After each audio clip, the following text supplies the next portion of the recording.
13వ ward council అభ్యర్థిగా Congress party బలపరిచిన అభ్యర్థి బోక్య కౌన్సిలియా గారితో ఉన్నాము. అన్న చెప్పండి మేడం, మీరు ఈ గాంధీనగర్ ప్రజానికి ఎలాంటి హామీలతో ముందుకెళ్తున్నారు? మీరు ఏ సంక్షేమ పథకాలు ఇస్తారని చెప్పి ప్రజలకు చెప్తున్నారు? అందరికీ నమస్కారం. నా పేరు బూక్యా మహేష్.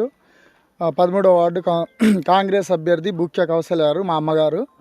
నేను మొట్టమొదటిగా నాకు ఈ టికెట్ ఇచ్చిన రామరెడ్డి సర్వోత్తం రెడ్డి గారికి, కొప్పుల వేనారెడ్డి గారికి, పోతు భాస్కర్ గారికి, ఉగ్గం బుచ్చిరాములు గారికి, మా 13వ వార్డు ఇన్ఛార్జు కస్పరాజు రమేష్ గారికి తల వంచి పాదాభివందనలు చేసుకుంటున్నా. మొదటిగా నేను ఇంతకుముందు ఏ రాజకీయ పార్టీలో లేను. ఈ నిర్ణయం తీసుకోవడానికి మొట్టమొదటి కారణం యువత మొదటిగా రాజకీయాల్లోకి రావాలి.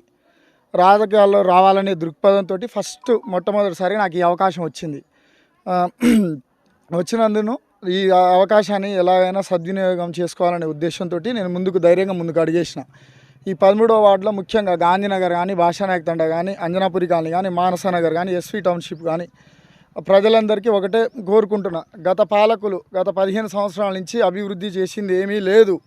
ఇక్కడ జరిగింది ఒకటే ఒక విషయం, ఓన్లీ భూ కబ్జాలు, రౌడీజం, జనాలను తాగుడుకు బానిస చేయడం.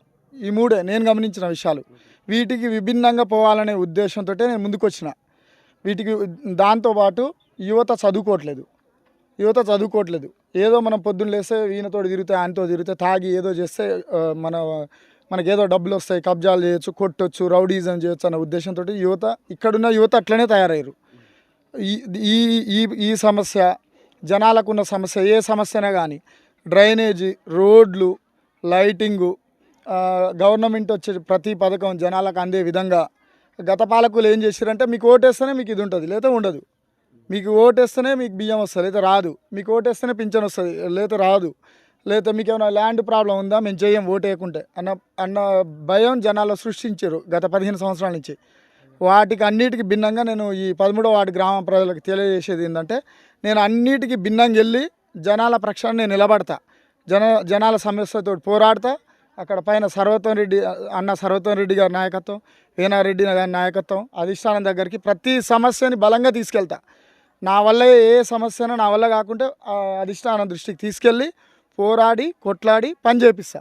ఇంకొక విషయం, మా వార్డు ఇన్ఛార్జు కస్పరాజు రమేష్ మాట్లాడినట్టు, ఇప్పుడు ఇక్కడ ప్రధాన సమస్య రేషన్ డీలర్షిప్. ఇక్కడ నుంచి 3-4 కిలోమీటర్లు అక్కడికి వెళ్ళి జనాలు తెచ్చుకోవాలంటే చాలా ఇబ్బంది పడుతున్నారు. అక్కడ కోట అక్కడే ఉండాలి, ఇక్కడ కోట ఇక్కడే ఉండాలి. ఇక్కడో బ్రాంచ్ అక్కడో బ్రాంచ్ కంపల్సరీ ఉండాలి. ఇంకొక విషయం, మాకు రోడ్లు లేవు. మేము వచ్చి 30 సంవత్సరాల నుంచి